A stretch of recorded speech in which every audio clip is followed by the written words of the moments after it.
আসসালামু আলাইকুম। তাজিরের পক্ষ থেকে আপনাকে স্বাগতম। এই ভিডিওতে আমরা দেখব কিভাবে প্রোডাক্ট রিটার্ন করতে হয়। সেটা হয়তো কাস্টমার থেকেও রিটার্ন আসতে পারে অথবা আমরা সাপ্লায়ারকেও রিটার্ন দিতে পারি। প্রথমে আমরা কাস্টমারের রিটার্নটা দেখছি। যেমন এখানে আমরা সেলস ইনভয়েসে দেখতে পাচ্ছি সব কাস্টমারের ইনভয়েস। এখানে আমরা যদি একটি ইনভয়েসে 3 ডটে ক্লিক করি, এখানে আমরা রিটার্ন একটি অপশন দেখতে পাচ্ছি। আমরা এখানে ইনভয়েসে কী আমাদের লেনদেন হয়েছে বা কী প্রোডাক্ট আমার কাছ থেকে কিনেছে সেটা দেখতে পাচ্ছি।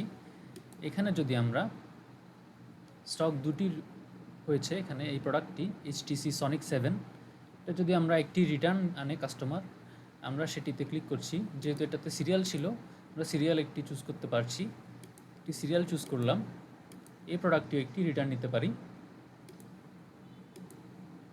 এখান থেকে একটি রিটার্ন নিচ্ছি আমরা রিটার্নে ক্লিক করছি। আমরা দেখতে পাচ্ছি টোটাল প্রাইসটি কমে গিয়েছে। এখন আমরা যদি এখানে ইনভয়েসটি দেখি, প্রিন্টে ক্লিক করি, আমরা এখানে দেখতে পাচ্ছি এখানে দুটো কোয়ান্টিটি কেনা হয়েছিল, এর মধ্যে একটি রিটার্ন হয়ে গেছে এবং পরের প্রোডাক্টটিতেও একটি রিটার্ন হয়ে গেছে। আমাদেরকে রিটার্নের পর টোটাল অ্যামাউন্ট কত সেটিও দেখানো হচ্ছে। এখন আমরা পারচেস ইনভয়েসে যাব। এখানে আমরা রিটার্ন দেখব। রিটার্ন করার জন্য আমরা 3 ডটে ক্লিক করব। এখন আমরা রিটার্নে ক্লিক করব।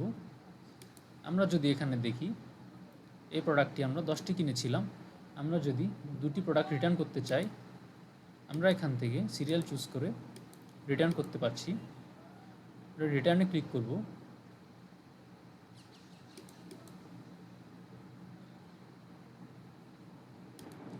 আমরা এখন ইনভয়েসটিতে ক্লিক করে দেখব। রিটার্নে ক্লিক করছি, প্রিন্টে ক্লিক করছি। আমরা এখানে দেখতে পাচ্ছি এই প্রোডাক্টটি দুটো রিটার্ন হয়ে গেছে এবং আমাদেরকে এখানে রিটার্নের পর টোটাল অ্যামাউন্টটাও দেখাচ্ছে।